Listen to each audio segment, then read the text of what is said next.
Hey everyone, welcome to the Security Revenue Live show hosted by the Cyber GTM Alliance. I got an exciting panel here today talking about cybersecurity, sales leadership, and everything in between. So before we dive right in, just wanted to let everyone know that we are live. So I know we already see some people jumping on in. If you have questions, there's a little chat icon. If you click on the chat icon, you can throw questions in there for the panel. We'll try to answer those throughout the discussion. We're going to go for about 45 minutes. And so once again, if you have questions, if you're not able to stay for the entire time, we will record this. You'll send out the recording afterwards, all that fun stuff. And let's jump right in. So let's do a quick introductions, and we'll start with you, Colin. Yeah, thanks, Taylor. Sorry about that. I'm Lucas back Hathaway. now. I'm the CRO. Oh, no worries. Awesome. So I'll go ahead with a quick intro. So I'm Lucas Hathaway, the CRO here at Rivial Data Security. We're a small SaaS startup. We have a cybersecurity management platform. Currently, I oversee really everything marketing and sales related, from creating demand, capturing demand, closing, and post-sales. So help with all phases of that and manage those teams. We're a bootstrap startup, so small company and kind of profitable growth since day one. So efficiency is a really big deal for us. So we'll be speaking a lot from that perspective. But yeah, looking forward to it. Thanks, Lucas. And in full disclosure, Lucas and I actually have been working together for over 2 years. I'm a fractional head of demand gen, and I've been working with Lucas in addition to obviously running the Cyber GTM Alliance. But yeah, just full disclosure there, and it's been fun working with you, Lucas. Jessica, do you mind introducing yourself? Absolutely. Hey, everyone. My name is Jessica Crytzer. I'm the Chief Revenue Officer at Lima Charlie. We are a SecOps hyperscaler. Currently Series A, ramping up for Series B. We are a fairly lean team, very capital efficient in how we operate. That's probably a lot of what you'll hear from me today is how to run a team with incredibly limited and lean resources. Thanks, Jessica. Appreciate that. Colin, you're back. We all, even though we're in technology, we still have problems. Give us a little grace. Welcome back. I'm in the Portland office today, and this is where all our developers live. And so like every now and again, our internet just gets hammered when they do something weird. So I apologize for that. So my name's Colin Brissey. I'm VP of North American Sales for Eclipsium. We're based in Portland, Oregon. We're a Series C cybersecurity company focused on really kind of the deep underlying technology that underpins everything that we do in the computer land. So from the bare metal of a server or a laptop up to the operating system is where we function. So the firmware and hardware. I've been in cybersecurity most of my career, in sales all of my career, and this is my third leadership role. And we are just embarking on an international expansion that we're announcing here later this year, and pretty excited to be on along for this conversation. So thanks for having me.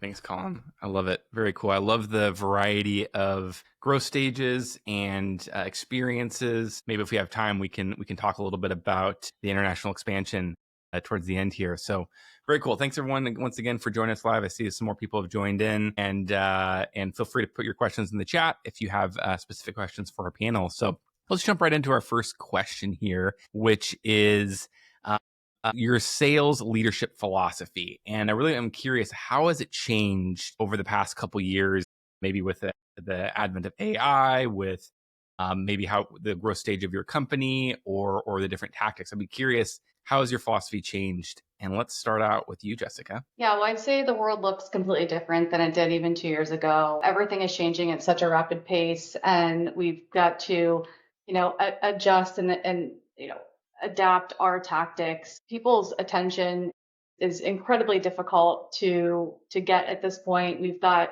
fatigue over LinkedIn, email, the phone we won't even talk about, but you have to really get creative. And especially with our team, right? We don't have an SDR function. So we have full cycle AEs who are having to create their own leads and work in a very limited capacity, I guess, if you will, with the tools and things that we're able to give them. But I will also say that leaning into AI has kind of helped make us more efficient with the small team that we have.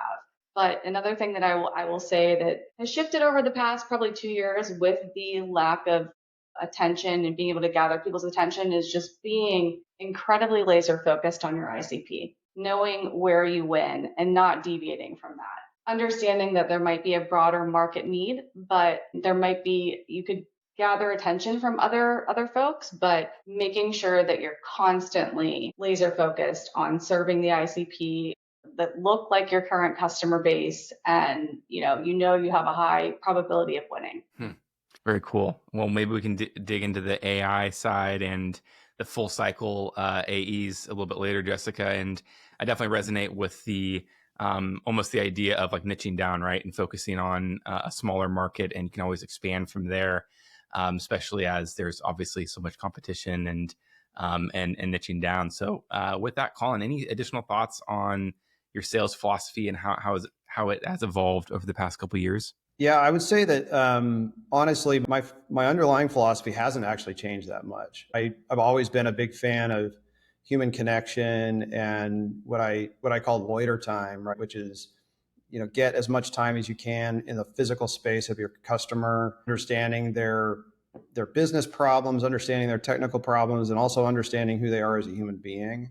The best way that I've found to do that, especially in the cybersecurity space, is by leaning into the partnership of the VARs, the integrators, the OEMs that can amplify your message and can bring you to those watering holes where the people that you really want to talk to are hanging out.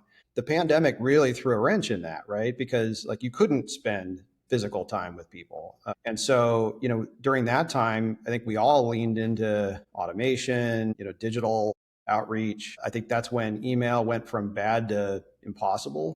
And, LinkedIn got saturated and people started screening their calls a little more aggressively. And so I think we've entered this phase now where getting back into the meat space, the human world, and finding people where they are is all the more important than it used to be. And so I'd say my philosophy of being human and showing up in a way that makes a difference for the buyer and makes you stand out for the customer is the most important thing. And really every activity that we do as sales reps should move us in that direction. Thanks, Colin. Before we jump to you, Lucas, I did want to go a little bit deeper, Colin, on you mentioned connecting on a personal level, understanding their personal needs and desires and whatnot. I'd be curious. I think that's like almost that's a great way to hedge against AI, right? To not replace AI you can't have shared experiences with AI, at least not yet, and probably won't be for a very long time, where you can either share experiences or create that connection. I was curious, you mentioned technical side, you mentioned the business side, you mentioned the personal side. What's your mindset or process in obviously getting in person? You mentioned getting in person, but what else? What other things do you think about when it comes to connecting with people on the relational side? Yeah, I mean, a lot of people have subscribed to the show me you know me approach of outreach, and I find it works on me, right? It works for my customer targets. It also works on me. I get buried in emails every day, but the ones that reach out to me on a more personal basis, I tend to look at, and I tend to go like, they clearly have done a little research on who I am and who I am as a human, and not necessarily like what my immediate technical desire might be to go solve a problem. And I think that, it cuts a level deeper. It also, one of the things that AI so far at least has not been particularly good at is creativity, right? Like go think of a new way to do something. AI is great at optimizing things. AI is great at like finding the most efficient way to do something. It's not particularly good at like, hey, let's try sending a watermelon to this person's office and just see if we can get their attention that way. Like that is not an idea that AI is going to come up with anytime soon. So connecting to people on the human level it's one of the most challenging things to do, because I think especially after the pandemic, we're all just a little bit more walled off. But that's what separates the people that are going to be truly successful from the people that are going to struggle and kind of muddle through. I don't know if that answers your question, but That's great. That's great. Yeah, no, thank you. It's super helpful. Yeah, I love that. I think the creativity side and connecting with them on a personal side, I totally resonate with that. Super cool. Lucas, I'd be curious your thoughts on how, your sales philosophy has evolved over the past couple of years. Yeah, no, certainly agree with everything Jessica and Colin have said. And I think there's kind of two sides to it, where I think one, we're running with leaner teams these days, leaner sales teams than potentially historically, because it's not just cold outbound, hitting the phones, hitting the email, and just over and over. And I think with AI, we can automate a lot of the tedious stuff, call recording, helping with follow-up and those kinds of items. So I think the way it's really changed is that the rock star sales rep these days, kind of to Colin's point, is the creative one who is finding creative ways to get in front of someone, to maybe send that physical mail, to host this event on their own or meet up or something in person. And so I think that would be the biggest change is automating as much of the tedious tasks, I'll say, of sales, and then really building a sales team that's creative, that thinks outside the box and uses those different areas, things they have access to creatively get in front of, build trust, build connections with prospects. Thanks, Lucas. Super cool. Actually, Jeff has a question in the chat, which I would love if anyone feels free to answer. He says, or to elaborate more on, we have tried AI from a sales development level, and has not been successful for us versus a human. No, I know at least Jessica, your AEs do all the kind of sales development rep activities. I'd be curious, any thoughts on how you used AI to either replace some of the SDR role, or maybe you're just not using the SDR role at all and you've moved all into AE role. Any thoughts there? I'll open it up if anyone wants to jump in. Yeah, so we're kind of in an interesting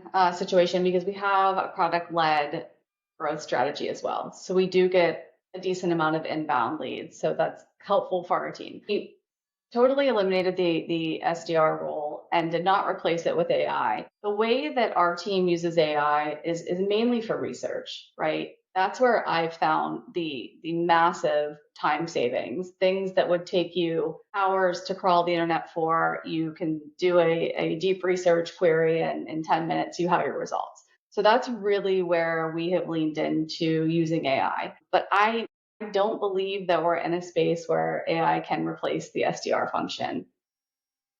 And I don't know that we ever will be. And I think it goes back to what Colin was saying, right? It's not creative. It doesn't create that human connection. And it's funny, Colin, because we've recently shifted to in-person most of what we're doing for that reason. It's kind of going back to the way we used to do sales.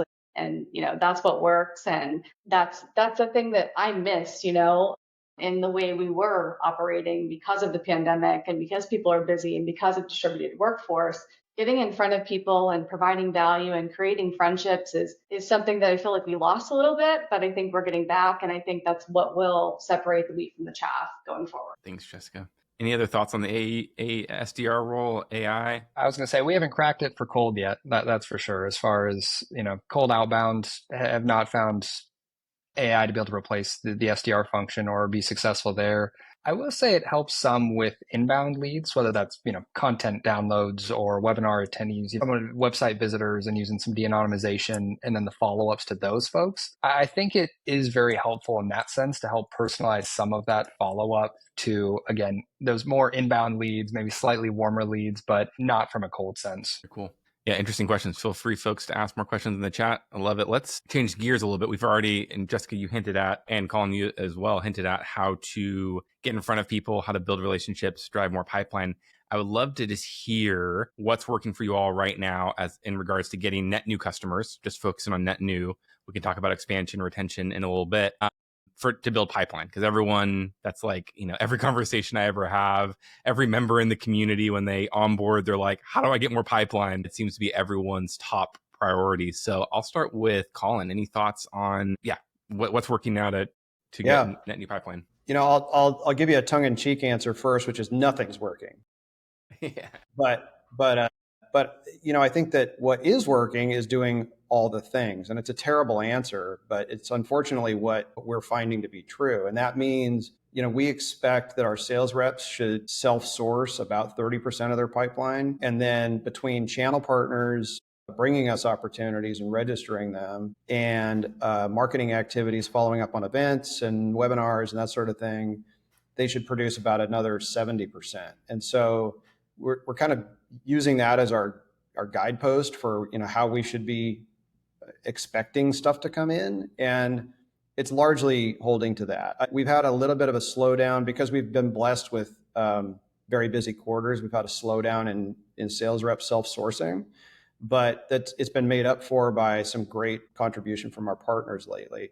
And there's a lot of fluctuation on that, like, on the three-legged stool. It's not a stable three-legged stool. It's always wobbling a little bit, and you're always learning, and you're always applying new resources to new places. I would say that we have traditionally done a lot of big like global and national events like RSA, Black Hat, Gartner Security and Risk. And this coming year, we're going to be moving away from that and moving more toward much more localized, like custom bespoke CISO dinners hosted by friendlies, working with our VCs.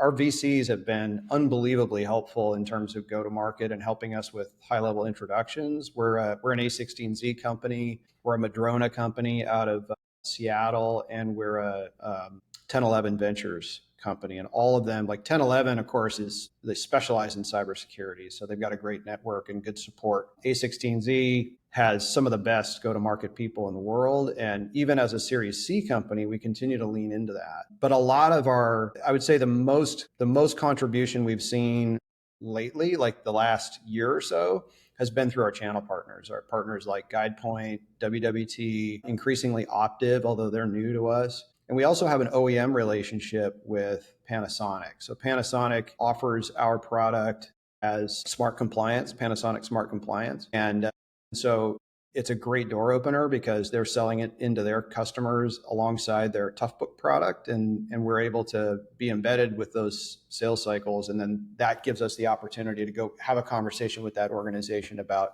an enterprise-wide deployment. Again, there's never a silver bullet. If there was, we wouldn't have jobs. And it's really a matter of, it's like driving a stick, right? There's a little bit of clutch, a little bit of gas, a little bit of gear shifting, a little bit of brake, and you just sort of keep an eye on it all the time and, figure out where you need to juice the system to get the most out of, the component that's maybe lagging a bit. But yeah, I think we see great contribution from all those areas. The one thing that's not working particularly well for us right now is cold outbound. And I think that's pretty typical of an enterprise-focused organization. It's a much harder way to start an enterprise conversation. But I will say that, it's not that we don't do it. It's just that it doesn't produce quite as much as we'd like. Super cool, Colin. It sounds like there's a lot of buckets or channels. And yeah, I'd be curious maybe if we have time to talk about the OEM and the channel side, because I think that's sounds pretty cool. You have some additional areas and I completely agree. It's a little bit of everything, right? Lucas, I'd love for you to hear from you,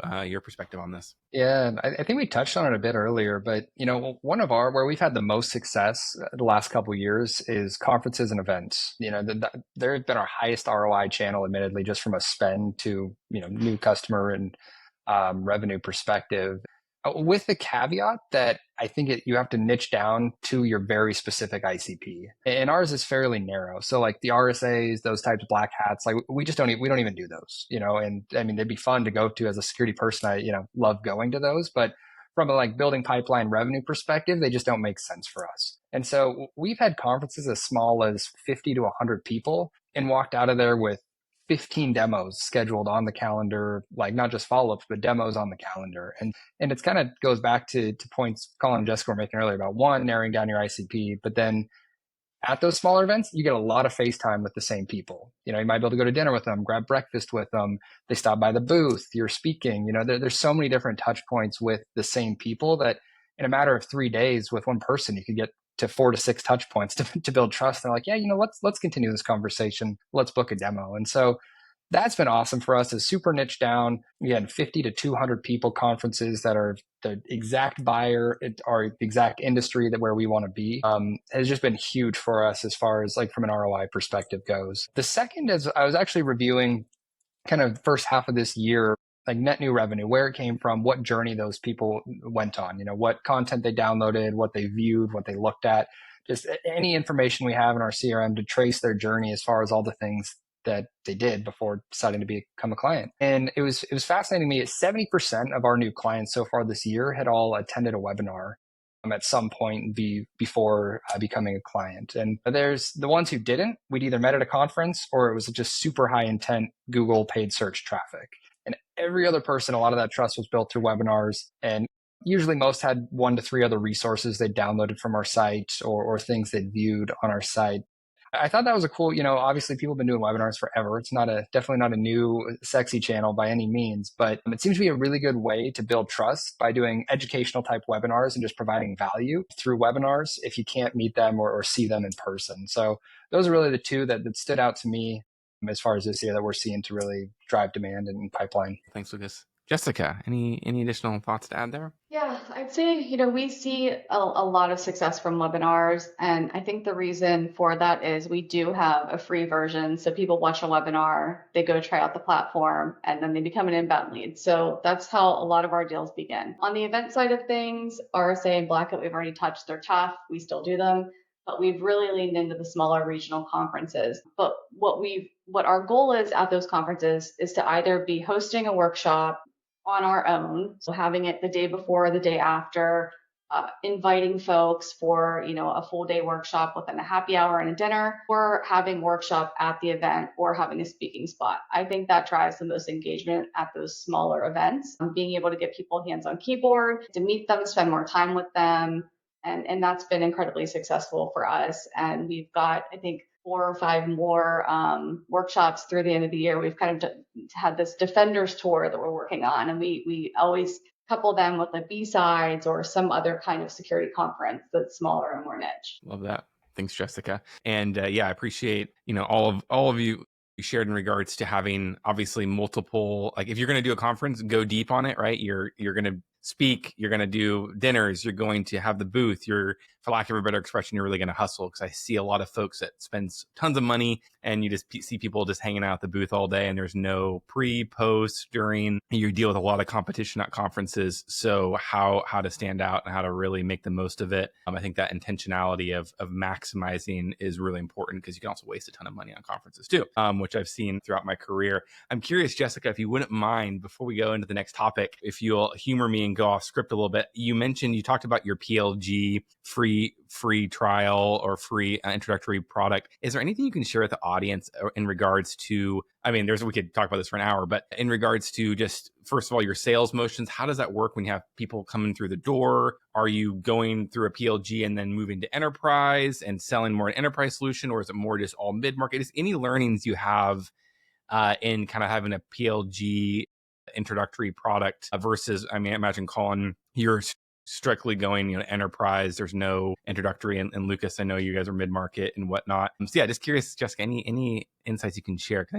know it's always a hot topic. Everyone wants to do a PLG, but there's so many pitfalls. And as you shake your head, what are the pitfalls? Why should somebody do PLG, and maybe why shouldn't somebody do PLG? Listen, full practitioners love getting their hands on a tool, right? What I will say is probably 70% of the folks who come in are not serious buyers. They're students, they're tinkerers, they're playing in their home lab. What I will say is the other 30% might be, a small team all trying it out in a large enterprise who then comes to us, who, as LimaCharlie being early stage and kind of unknown, we probably wouldn't have been able to reach them at all, right? So I think there's some value if you can get the right people in the door trying the platform. I will say for the sales team, it's really difficult because we don't even require a business email, point of contention, but we'll let that go. So for them to even identify who these folks are, and I think there's some time wasted with that, but I do think it's incredibly valuable if it's the right tool that's easy to use, that somebody can get on, see value right away, and it has brought us a significant amount of.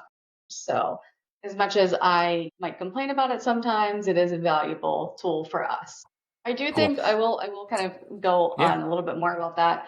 I think it's tough in cybersecurity. I think, in some of these larger enterprises, downloading something to your system without any prior authority can be challenging. So you do have to kind of allow people to test this on their home systems and then bring it to the enterprise. So you've got to kind of think about who you're targeting and if it makes sense to have that, or when you're making the decisions about requiring a business email address or allowing people to come on with Gmail, you have to think about the complexity of your tool and if it's going to interfere with any, IT or cyber policies within the organizations. There's a lot of nuance to it. I did a talk a few years ago about this. It's really, it's a tricky question, right? But for us, it's been pretty good. Cool. Interesting. Yeah. So obviously, pros and cons, like most of the strategies out there. Super cool. Okay. Dave actually has an interesting follow-up question on the conferences. He asks, so many people fail to maximize conferences. I'd love to hear from Lucas and Colin on any anecdotes or tips on conference interactions. Anything that you haven't already mentioned, Colin or Lucas, feel free to jump in. I will say that there's 2 things that I've learned about conferences over the years that I try to apply. We're not quite doing it here yet, but we're going to. And actually, I'll take it from the 2 to the 3. There's actually 3 things. The first thing is like booth structure. So ideally for me, a booth that has like a table in front or like pedestals in front that people can hide behind creates a wall between your company and the people walking through. If you can remove all that stuff and get your folks to basically just stand in the aisle and be peers with the people walking by and just having casual conversations, I feel like that creates a much nicer flow. And then you bring people over to show them a demo, or you bring people over to give them something to thank them for stopping by, or maybe some follow-up collateral. And it makes you feel like you're more of a peer and on the same level to the people that are going by, as opposed to being like behind a barrier. So that's something I started doing, is like if somebody, even at a small conference, if somebody sets you up where you've got your banner behind you and then you've got your table in front, I'll just take that table and either fold it up and put it away, or I'll just push it right back against the banner so that you have to stand in front of it. The second thing is, don't ever send salespeople to conferences, because salespeople are, forgive my French, but really bad at conferences. They're not, I said the question, lazy. They're not lazy. They're very often selling, but they're very often thinking about that next deal. They're thinking about the things that are actually they're trying to close right now. They're running off to go do a call. They're on their phone dealing with deals. And I find that the absolute best people to have representing your company at conferences are product people, are technical marketing managers. These are folks that want to have these conversations, want to test the messaging, and very often don't get exposed to customers as much as the salespeople do. And so like some of the best people that I've worked with that I want to have with me at conferences are the people from the marketing team or product people. In fact, I'll even bring a developer or two to conferences at times. The last thing is back to, I think what everybody here has mentioned, is to niche down. I think RSA and Black Hat and Gartner and other events of that size are kind of like nice Series D coming out parties where you can show up and just spray hundreds of thousands of dollars all over the place and show how successful you've been. But if you're a startup and you're a Series A, B, C company, go figure out who the exact right persona is and where they're hanging out. Some of the best experiences I've had at conferences have been the conferences that are 300 people and below, where they're very, very focused. They're insider threat folks, or they're threat intel folks, or they're network security folks, or they're infrastructure security folks. And we're starting to do things like very focused AI conferences that are just about AI infrastructure security. So I think, again, niche down, don't send salespeople, and get people to stand in the aisle instead of behind the table at the booth. Those are the 3 things for me. Awesome. Cool, Colin. Thank you. Lucas, any additional thoughts? Only a couple things. I'll completely agree with those. And I'll just kind of go through our order of things we do. One is pre-conference, just sending if you're hosting a dinner, an invite via email for a dinner. Those are, and even if it's just a excited to connect at the conference type email, very simple, very casual. Those are some of our highest open and replied emails of any email we send. So I would say leverage that as far as, 1-liner, 2-liner email. If you're hosting a dinner or workshop event, get that out there. If you're speaking, put that in an email. If not, just say you're excited to connect. If nothing else, it warms them up in your CRM, and it's our highest open rate. So it's just something that can kind of warm up that audience even in advance. Then step 2 is exactly what Colin said. Get rid of the table, push it to the side, and even the chairs too. Because again, sales reps will sit and they'll hide behind the tables. Get rid of the chairs. Let them stand. Let them wander. Let them be part of kind of the traffic in front of your area, networking, chatting, just starting conversations with people. And I think I really like the don't send salespeople. We do a 50-50. We usually send a salesperson and a marketing or a product or solution type person. But we find the salesperson's really good at, grabbing the person, starting the conversation, the small talk portion of it. The marketing or product person's a lot better at going deeper as far as having the, talking about their pain, talking about the solution or whatever it gets into. So I like that. Not sending salespeople, are doing kind of a 50-50 split. I would say the biggest thing for us is eating meals with the conference attendees. So often I'll see sales rep just grab their lunch, sit at their booth, and just eat at their booth by themselves, catching up on email. I bet we book 80+% of our meetings going to eat breakfast, eat lunch in the conference main area, and we split up. We don't eat together. If there's 2 people there or however many people from the company, different tables, go, make new friends, have conversation. And so, that would be one of the other things. And then the final piece I'd say is getting something on the calendar while you're with them at the conference. I mean, so many people are focused on, scan badge, how many leads can we get? You'll never hear from those folks again, or very, very, very few of them. You have to work so much harder than just like, hey, do you have your phone on you? Do you mind pulling up your calendar? Let's find a time to reconnect. I know you're going to be playing catch up in 2-3 weeks from now. And so we found that makes a huge difference of actually just getting the meetings on the calendar while we're with them, while we're building that relationship to kind of continue that conversation. Super cool. Great thoughts. Jessica, any additional thoughts you have on conferences, or did we cover it all? I love it. The last point that I'll make is we, like you both have said, we send a salesperson and an engineer together for the reasons that Lucas mentioned.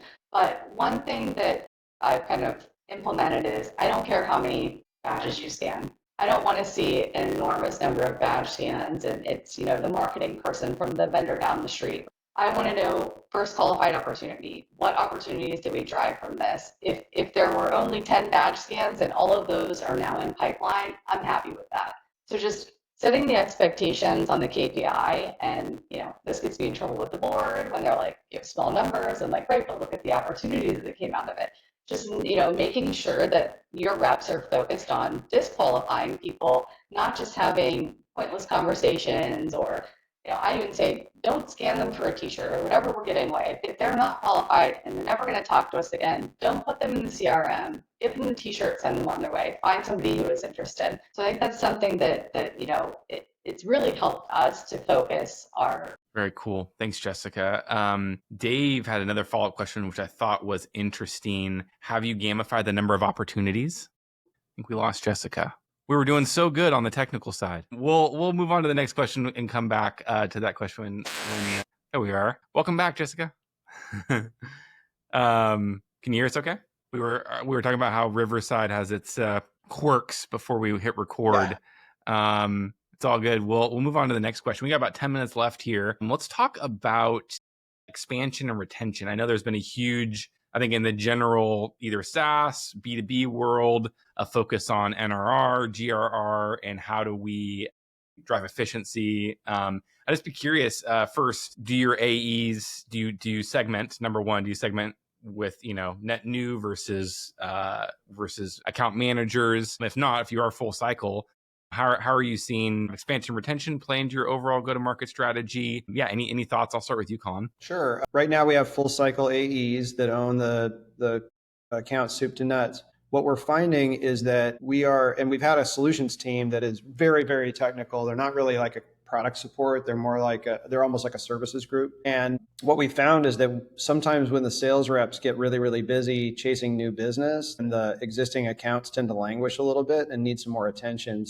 Rather than creating a whole new sort of like layer of customer success managers that would then take on expansion business, take on renewals, I'm doing it on a pod basis. So right now I've got a really successful Southeast region that is just completely firing on all cylinders. They've got thick pipeline. They've got like a lot of, like everything's going right there. And they just have a lot of customers to care for. And so I'm creating a dotted line CSM that's going to report to me, but will essentially take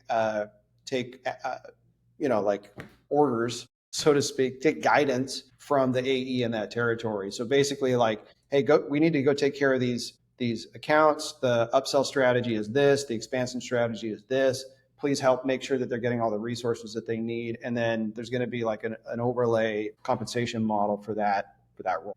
As other territories grow and have like a nice, kind of renewal rate, and we'll figure out what the trigger is in terms of the dollar value of those renewals, we'll introduce a customer success manager to each of those pods as they hit that like sort of too big to fail limit, right? So that's kind of our model right now. And I would say that the reason we're adding the CSM is because churn is a concern.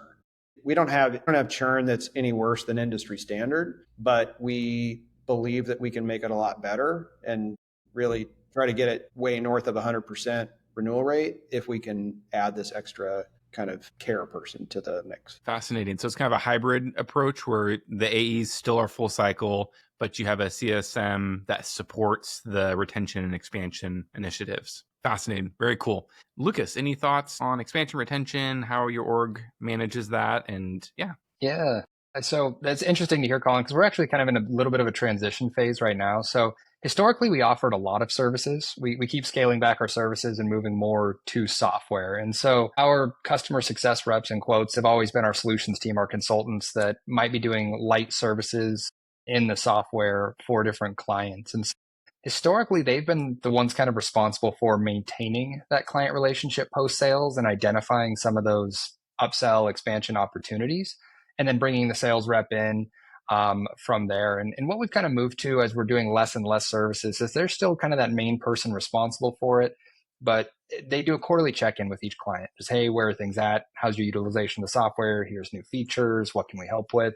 And they bring in the AE for those calls to kind of just make sure that the AE stays in touch, helps build the relationship and all of that. And so we're kind of taking a hybrid approach right now, but we're actually also looking to hire a full-time CSM type role to just take over kind of more of the pure customer care. Like they're not doing a service. They're not necessarily trying to make sure just from a renewal perspective, hey, how are things going? A check-in perspective that they're fully utilizing our software and are successful. So kind of a bit of a hybrid approach for us with a solutions team providing services as well, but that's how we tackle that. Jessica, any thoughts on expansion, retention?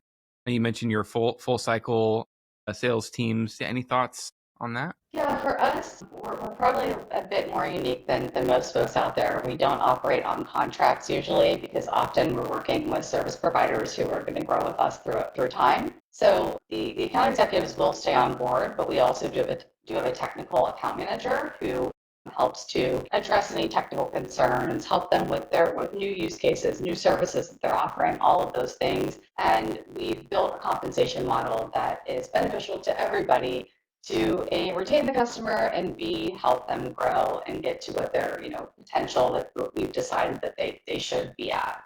It's a hybrid approach.